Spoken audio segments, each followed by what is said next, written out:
de démarrer. Tous les participants sont en mode écoute seul. Bonjour à tous, je m'appelle Lana et aujourd'hui je vous souhaite bienvenue à notre session Oreca sur le sujet comment valoriser mes contrôles laitiers dans différentes éditions.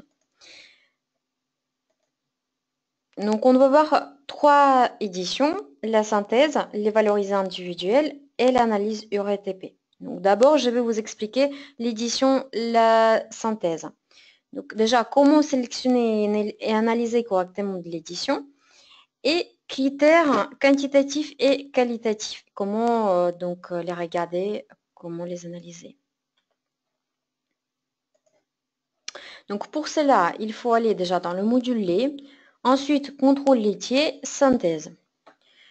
Donc ici, par exemple, on va choisir le type de contrôle éleveur, officiel plus éleveur, et sélectionner au mois de février 2016.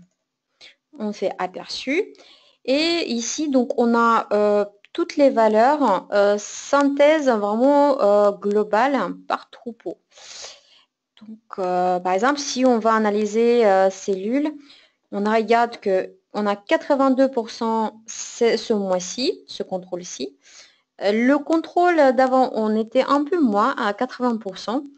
Mais si on se compare à l'année précédente, en 2015, on est plutôt bon parce qu'on est en diminution. Donc, on a 82 aujourd'hui contre 84 l'année précédente pour cette période-là.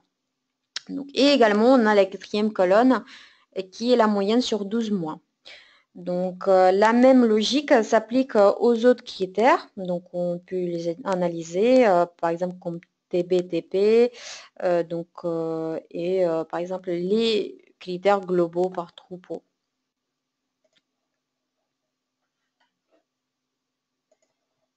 Donc là, on a vu la synthèse.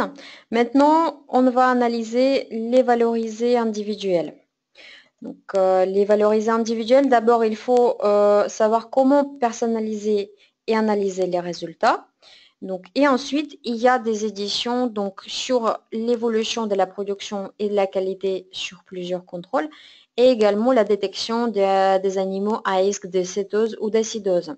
Donc, tout ça, ça se trouve dans cette édition-là, valorisée individuelle, et je vais vous montrer comment y accéder. Donc, déjà, comment personnaliser et accéder, ce sera parler, contrôle laitier, valorisé individuel. Et donc, on va rester sur valoriser individuel dans la liste et on va choisir par exemple juillet 2016. Où on voit la liste de toutes nos vaches en individuel. Donc, on peut trier par colonne, par exemple par la quantité de lait, la quantité TB, TP, donc faire le tri descendant-ascendant. Également, on peut rajouter les colonnes s'il y a besoin. Donc, selon le type de critères. Par exemple, si je veux choisir production laitière, je vais dans potentiel lactation. Ensuite, je le rajoute ici avec la flèche verte. Et je vais dans détail. Donc, et là, j'ai la colonne potentielle qui se rajoute.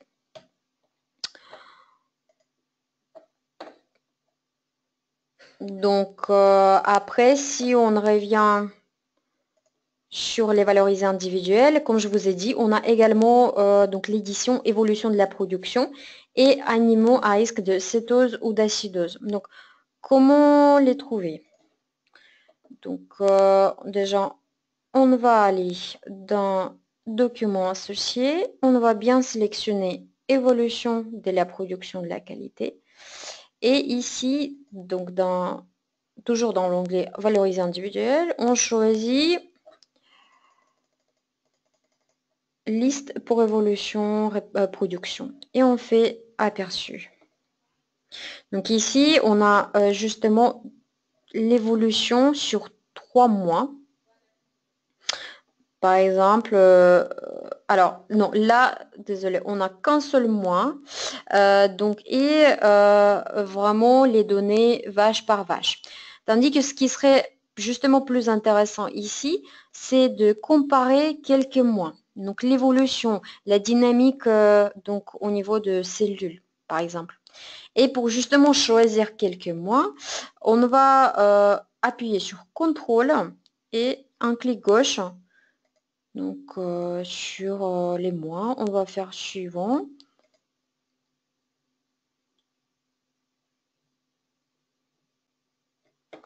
On va revenir dans Documents associés. Liste pour évolution, évolution de la production, aperçu.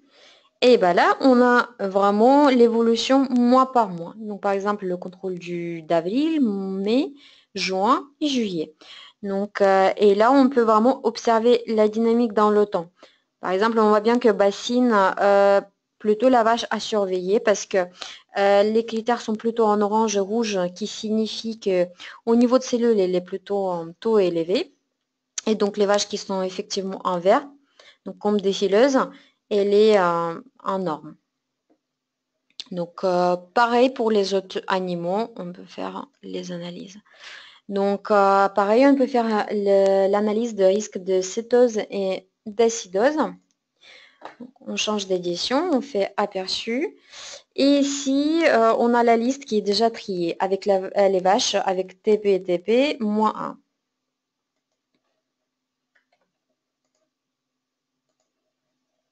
Donc, on a vu les valorisés individuels. Et maintenant, on va voir l'analyse URETP.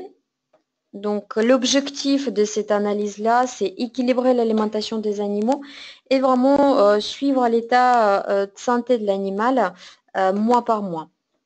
Donc, cette édition-là se trouve ici dans les contrôles laitiers analyse URETP, ou par exemple, on va pareil sélectionner les contrôles officiels éleveurs. Et ici, on va choisir, par exemple, avril 2016. Et là, ce qu'on voit, c'est le noyage des points. Donc, ça signifie tout simplement les vaches. Chaque point, ça signifie une vache. Et donc, ces résultats, la position sur donc, le graphique, c'est ces résultats sur ce dernier contrôle, le contrôle justement du mois d'avril qu'on a choisi dans ce cas. Donc là, on a à droite le résultat qui signifie qu'elle est plutôt en urée normale, teneur en protéines assez faible. Il y a 19 animaux, donc 70% concernés. Et forcément, les conseils à faire dans ce cas, les conseils appliqués.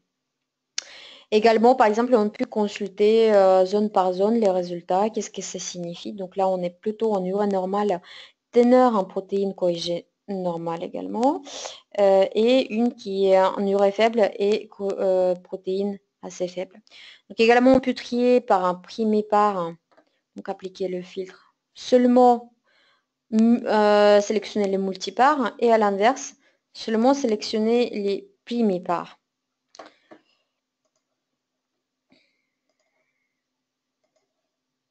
Donc on a vu l'analyse URETP.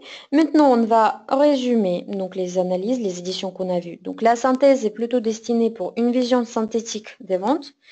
Les valorisés individuels, c'est plutôt pour détecter les animaux à problème.